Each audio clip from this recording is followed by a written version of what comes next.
Friends, ನೀವೆಲ್ಲರೂ ಚೆನ್ನಾಗಿದ್ದೀರಾ ಅಂತ ಭಾವಿಸ್ತೀನಿ. ಈಗ ನಾನು ಹಾಕಿರೋ ವಿಡಿಯೋ ಖಂಡಿತ ನಿಮಗೆಲ್ಲ ಇಷ್ಟ ಆಗುತ್ತೆ ಅನಿಸುತ್ತೆ. ಯಾಕೆ ಈ ವಿಡಿಯೋದಲ್ಲಿ ಏನಿದೆ ಅಂತ ಯೋಚಿಸ್ತಿದ್ದೀರಾ? ಹೌದು, ಇವತ್ತು ಬೆಳಗ್ಗೆ ಈ ವಿಡಿಯೋ ನನ್ನ ಅಪ್ಪ ಕೆಲಸ ಮಾಡ್ತಿದ್ದ ಜಾಗದಿಂದ ಇದನ್ನು ವಿಡಿಯೋ ಮಾಡಿ ಕಳಿಸಿದ್ರು. ನಾನು ಈ ವಿಡಿಯೋದಲ್ಲಿ ಏನಿದೆ ಅಂತ ನೋಡಿದಾಗ ನನಗೆ ಆಶ್ಚರ್ಯ ಅನಿಸ್ತು. ಯಾಕಂದರೆ ಪಕ್ಕದಲ್ಲಿ ಇದ್ದ ತೋಟದಿಂದ ಬಂದ ನವಿಲು ಒಬ್ಬರು ತಾತನ ಮನೆ ಹತ್ರ ಬಂದು ಅವರು ಕುಳಿತಿದ್ದ ಜಾಗದಲ್ಲಿ ಯಾವುದೇ ಭಯವಿಲ್ಲದೆ ಗರಿಯನ್ನು ಬಿಚ್ಚಿ ನೃತ್ಯ ಮಾಡುತ್ತೆ.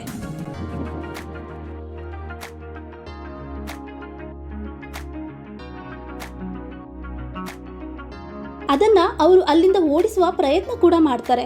ಆದರೂ ಅದು ಅಲ್ಲಿಂದ ಹೋಗೋದೇ ಇಲ್ಲ. ಅವರ ಮನೆಯ ಬಾಗಿಲ ಮುಂದೆ ನಿಂತು ಬಹಳಷ್ಟು ಹೊತ್ತು ಕುಣಿಯುತ್ತೆ. ಮತ್ತೆ ಆ ತಾತ ಬಂದು ಕುತ್ಕೋತಾರೆ. ಆದರೂ ಅದು ತನ್ನ ಗರಿಯನ್ನು ಬಿಚ್ಚಿ ಬಹಳ ಸುಂದರವಾಗಿ ಆ ತಾತನ ಮುಂದೆ ಯಾವುದೇ ಭಯವಿಲ್ಲದೆ ನೃತ್ಯ ಮಾಡ್ತಿದೆ. ಎಂತಹ ಅದ್ಭುತ ಅಲ್ವಾ?